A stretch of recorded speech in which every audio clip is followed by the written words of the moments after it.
If you've already seen the videos about importing and exporting tools and tool holders, you know what's going on, but I want to clarify the difference between assemblies and independent items.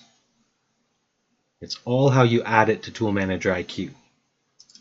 So in this case, I already have a holder applied to the tool in gibbsCAM.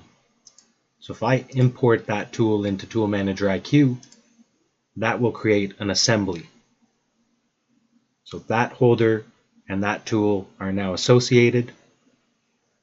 Depending if the holder is a standard Gibbs holder or a custom one, it'll either be saved with the tool or in the tool holder list as a solid. But if I ever export that back into gibbsCAM, both the tool and the holder will come in together. And that may not be how you want to do things. If you'd rather have independent tools and independent holders, so you can mix and match depending on the situation, then the tool itself, when you add it, would have to have no holder. If I import that tool now, you can see it's simply just the tool, and that will go into the tool list. I'm going to take the holder from this tool, so I'm going to add that to the tool holders subsection instead, and that's going to create its own independent tool holder.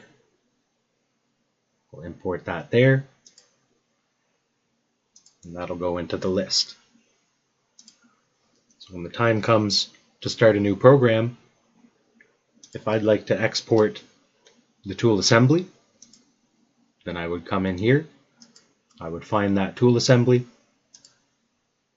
and I would export that to Gibbs. And you can see the tool and the holder have come in together.